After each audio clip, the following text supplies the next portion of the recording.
Hello everybody, it's the Lawn Gnome and welcome to your October 2016 update. Well, you all know what I like to really talk about when it comes to doing an update video. First of all, yes, everything is fine, my marriage is still afloat and everything is wonderful, thank you very much, even though we have gone back to work and stress is hitting us like a freaking brick.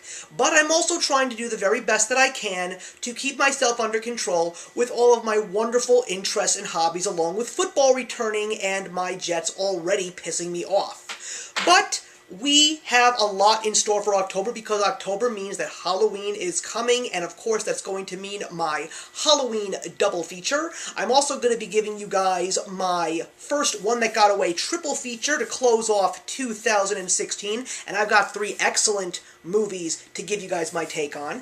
I'm also going to be giving you guys a couple more reviews before September closes out because of the fact that I still do have to see Snowden, Miss Peregrine's Home for Peculiar Children, Magnificent Seven, and I'm also really excited to see what October has in store for us, including movies like The Accountant and The Girl on the Train. And of course, hopefully I'll be able to sneak in another music review, especially considering the fact that one of my favorite bands of all time is coming out with a brand new album.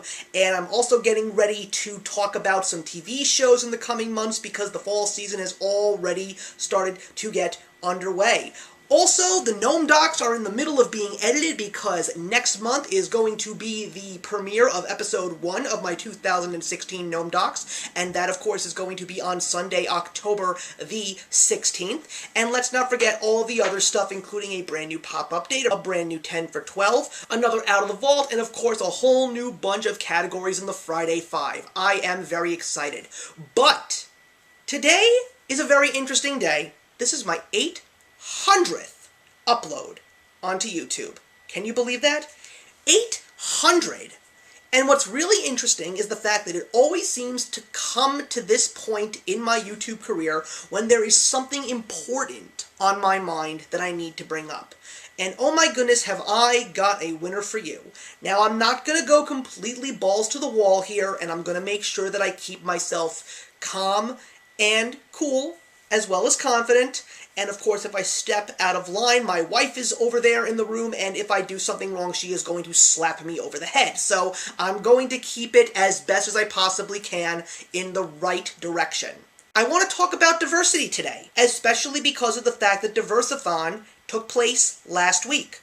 And I am hoping that everybody enjoyed themselves. But I also want to talk about, you guessed it, the videos that came out in September by Brie Fauché. This is someone that I have been very close with for almost 4 years. She has become more than just a YouTuber that I am subscribed to. She is a friend. She has supported me in my best of times, in my darkest of times, and I couldn't have asked for a more, better, and truer friend than Brie Fauché. But those videos that she made, oh my goodness, did the shit hit the fan when those hit YouTube. And I saw those videos, and all I can say is that I have learned a great deal about the topic at hand, as well as the BookTube community. I have officially learned that the BookTube community is without a doubt one of the worst communities that I have ever witnessed on YouTube and has ever been a part of. Never in my life have I seen such a large mass of people being such bullies, and even worse, hypocrites. I have seen this video. I have seen the follow-up comeback. And yes, Brie is brash. Brie is in your face, but she has made ranting videos like this that are not about diversity, and it's just part of her charm. That's all that I'm going to say about that. But I watched those videos from beginning to end. And the first one, which caused the controversy, caused the practical BookTube divide, also taught me one of my new terms in my vocabulary, social justice warriors, also known as SJWs. I watched this video very closely, especially when the hateful comments started coming to the first video. I watched it, I downloaded it, I dissected it 6 ways to Sunday. I think I may have seen that video almost 200 times. And every single time I watched it, the same message came into my head over and over and over again. There is nothing wrong with diversity. There is nothing wrong with having different racial, ethnic, sexual orientations throughout an entire cast of characters in any area of art. Movies, music, television shows, etc. However, when diversity is used as a weapon to attack people who have written a book, directed a film, made a television show, and apparently their cast of characters is not diverse, or not diverse enough, people feel that they have the right to threaten, to ridicule, to bully. I have never seen people in a YouTube community come down on someone like a pack of blind leading the blind lemmings. I have never seen such horrible hatred in the film critics community, in the food bloggers community. Heck, I have never even seen that in the Funko Pop collectors community. That says a lot. There is nothing wrong with diversity. There is nothing wrong with having people with different skin colors, different ethnic groups, and different religions in a book, movie, or anything. But if it's not there, that does not mean that the person who created the story is a racist. That does not mean that the person who created the material is ignorant. Never assume that anyone is out to get you because there is nothing in their story that relates to you. You don't even have to read it, or watch it, or listen to it. That is the beauty of living in a free world. You have the freedom of choice. You have the ability to decide what you want to have in your life that you enjoy. There is nothing wrong with having the freedom to speak your mind. There is nothing wrong with having an unpopular opinion. Take a look at me. I love Suicide Squad. I hate The Princess Bride.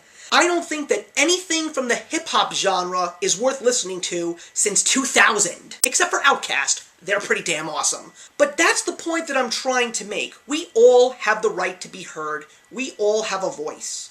And when I saw this whole bullying event take place, I wanted to leave BookTube because I felt ashamed seeing some of these people that are admired in the community just not even give any rational thought to try and start up a positive conversation, try to educate someone in a rational manner, or just listen.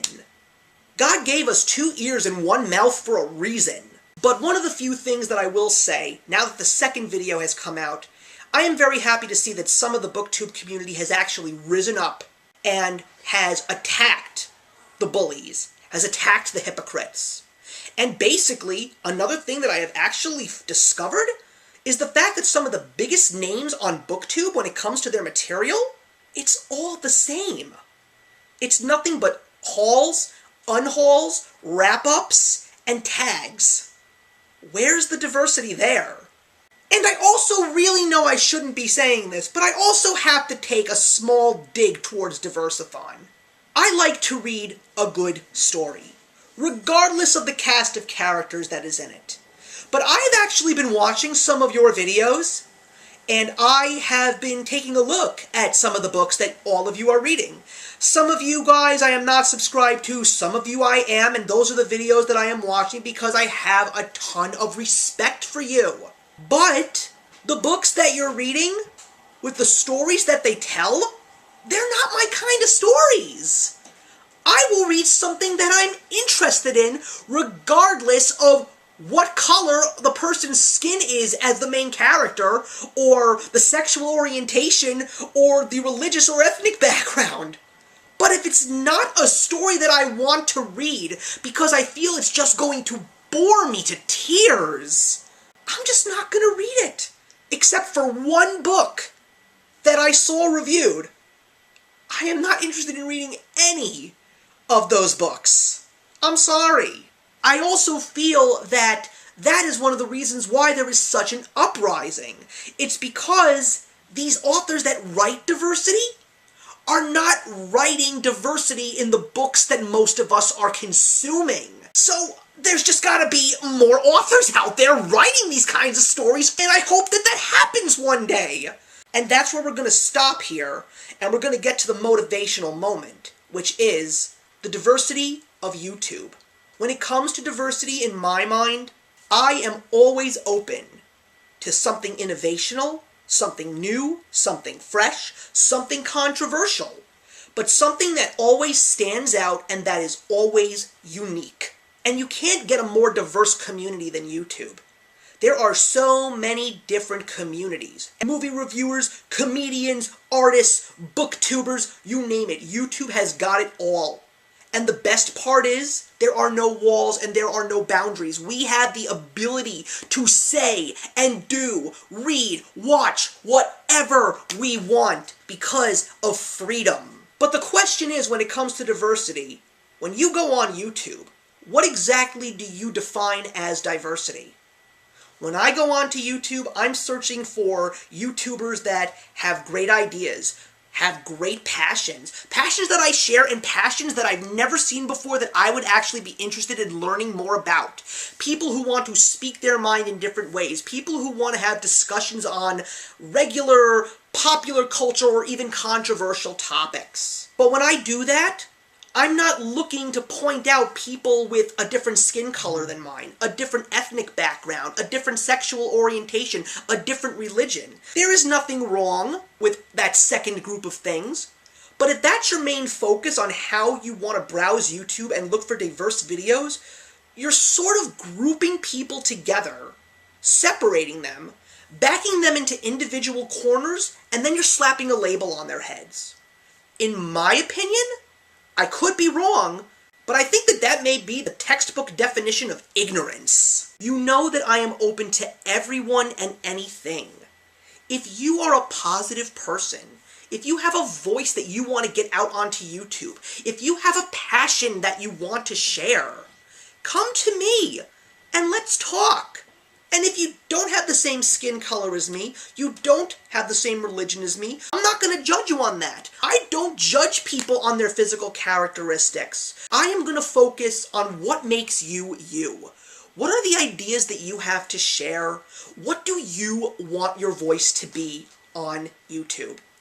And the best part is, if you also go into YouTube with that kind of mindset, like myself, I have so many subscribers right now, it's incredible.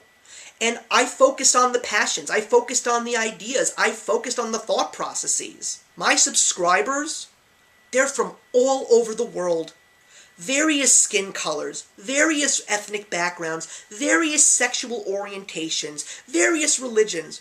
And I am fucking proud of that. Because not only is it awesome to have a diverse fan base in that realm as well, but the fact that I didn't even have to label people and look for them in that manner makes me even happier knowing that I am sending the right message here. And I really hope that you guys watching me today will take a positive message from me, because it is our ideas, our values that make us all unique. And it is uniqueness that is the true definition of diversity. Thank you so much for watching, everybody. Please put your comments in the box below. I would love to have a conversation with you. A rational conversation, of course, because that's just the type of person that I am. And I will see you all in the next one. Actions speak louder than words.